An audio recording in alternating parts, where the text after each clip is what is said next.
अस्सलामुअलैकुम viewers and welcome to my YouTube channel Habiba's easy recipes.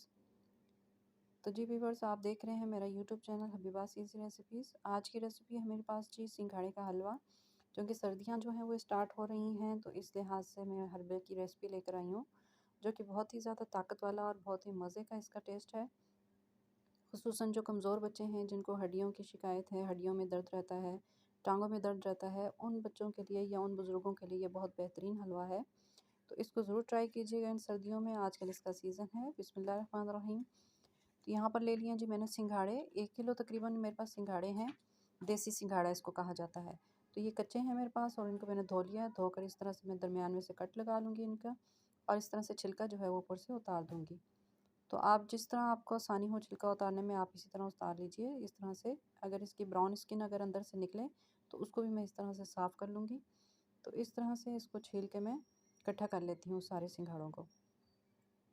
तो इनको पहले मैंने धो लिया था और छीलने के बाद दोबारा मैं एक दफ़ा धो लूँगी इनको। ये देखिए इस तरह से बड़ी आसानी से छिल जाते हैं, कोई मुश्किल नहीं होती। बस ये कि थोड़ा एहतियात रखिएगा कि हाथों को इसके जो कांटे होते हैं 2 बड़े, वो ना लगें। इस तरह से ये देखें। तो सारे मैं इसी तरह से छील के इकट्ठे कर लूँगी। ये देखें सारे मैंने छील लिए हैं और इनको मैंने हाथों से मसल कर धो लिया है पानी के साथ एक दफ़ा, ताकि जो ब्राउन स्किन है वो इसकी उतर जाए। अब मैं इसका पेस्ट बना लूँगी। पेस्ट बनाने के लिए मैंने जी लिया है 1 गिलास दूध और उसमें से थोड़ा-सा सिंघाड़ों के अंदर डाल के मैंने पेस्ट बना लिया है। बाकी दूध मैंने बचा लिया है। तकरीबन आधा किलो जितना दूध है, और ये देखें इस तरह से फ़ाइन पेस्ट जो है वो बन चुका है। आप चाहें तो दरदरा रहने दें, चाहे फ़ाइन बना लें, आपको जैसे पसंद हो। तो यहाँ पर जी मैंने ले लिया है एक बर्तन, और बर्तन को मैंने चढ़ा दिया है जी चूल्हे के ऊपर, और साथ ही मैं इसमें डालने लगी हूँ जी देसी घी। देसी घी मैं यहाँ पर हस्बे ज़रूरत इस्तेमाल करूँगी। 2 खाने के चम्मच मैंने भर के इसमें डाला है। तो आपको अगर घी पसंद नहीं तो आप ऑयल में भी बना सकती हैं, जो आपको जिसमें आपको अच्छा लगे बनाना। चाहे आप नॉर्मल घी ले लें, चाहे देसी घी ले लें, या आप कुकिंग ऑयल ले लें। तो देसी घी को मैं यहाँ पर गर्म कर लेती हूँ। साथ ही मैंने ले लिए थे 4 अदद इलायची, और उसके मैंने बीज निकाल लिए थे, और बीज निकाल कर मैंने इनको कूट लिया था। तो ये भी शामिल कर देती हूँ साथ। 1 मिनट के लिए तकरीबन मैं इसे इस तरह से चला लेती हूँ, ताकि अच्छा सा फ्लेवर इनका निकल जाए इलायची के दानों का।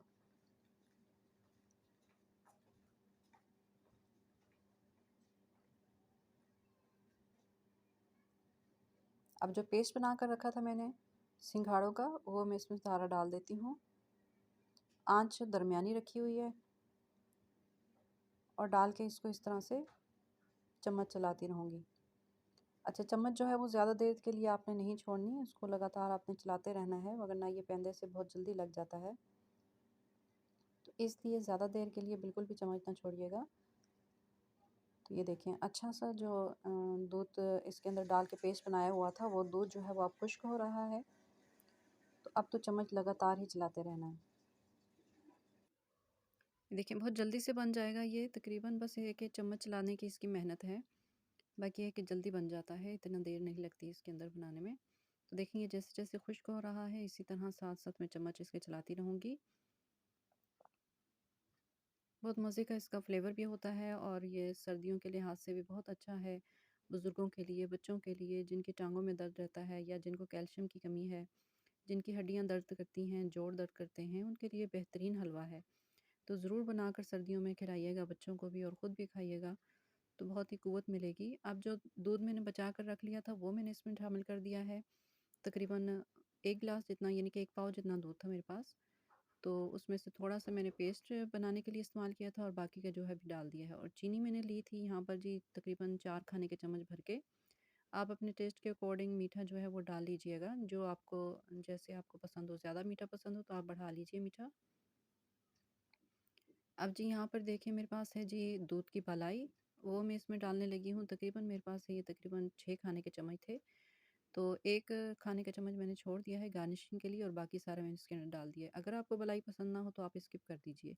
तो साथ ही मैंने डाल दिए हैं जी थोड़े से मेवे, जिसके अंदर अखरोट और बादाम है मेरे पास।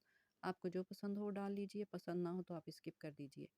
तो इसी तरह जी अब मज़ीद इसको चला लूँगी 2 से 3 मिनट के लिए। और अगर आपको इसकी पतला-पतला अगर आपको चाहिए, तो अब यहाँ पर ये जो है रेडी हो चुका है। तो आप बेशक इसका चूल्हा बंद करके इसको सर्व कर लीजिए। लेकिन मुझे थोड़ी देर और इसका पेस्ट जो है वो गाढ़ा करना है और साथ मुझे अंडा शामिल करना है इसके अंदर। तो आपको अगर अंडा पसंद हो तो आप शामिल कीजिए, वरना आप स्किप कर दीजिए। तो मज़ीद 1-2 मिनट के लिए और पका लेती हूँ मैं इसको। ये देखिए चम्मच जो है वो लगातार चलाते रहना है। और अगर आपको इसके अंदर घी ज़्यादा पसंद है तो आप और भी डाल सकती हैं। ये देखिए अब जी ये रेडी होने लगा है, तो अब मैंने ले लिया है यहाँ पर देसी अंडा एक, तो उसको फेंट लिया है और इस तरह मैं डालती रहूँगी और साथ-साथ चम्मच चलाती रहूँगी। तो देसी अंडा डालने से इसकी अफ़ादियत और बढ़ जाएगी और साथ-साथ इसका टेस्ट भी बढ़ जाएगा। अगर आपको पसंद ना हो तो आप स्किप कर दीजिए, और अगर देसी अंडा ना हो तो आप दूसरा अंडा भी इस्तेमाल कर सकती हैं जो आपके पसंद हो। ये देखिए इस तरह से 1 से 2 मिनट के लिए पका लिया है इसको। अब ये रेडी हो चुका है, तो मैं इसका चूल्हा जो है वो बंद कर देती हूँ अब। तो गार्निश कर लेते हैं इसको सर्विंग प्लेट में डाल के। ये देखिए जी मज़े का हलवा जो है वो हमारा रेडी हो चुका है। सिंघाड़े का हलवा ज़रूर बनाइएगा इसको, बहुत मज़े का इसका टेस्ट है। बहुत ज़बरदस्त इसकी खुशबू भी आ रही है, और ताकत का ख़ज़ाना जिसे कहा जाता है कि बहुत ही ज़्यादा इसके अंदर ताकत है। तो यहाँ पर मैंने डाल दी थी, जो बालाई बचा ली थी मैंने वो डाल दी है इसके ऊपर। आपको पसंद ना हो तो आप स्किप कर दीजिए। साथ ही मैंने थोड़ा-सा देसी घी इसके ऊपर डाल दिया है और साथ ही मेवे डाल दिए हैं। तो अगर आपको मेरी रेसिपी पसंद आए तो प्लीज़ लाइक, शेयर, सब्सक्राइब कीजिएगा। नई रेसिपी लेकर हाज़िर होती हूँ। अल्लाह हाफ़िज़।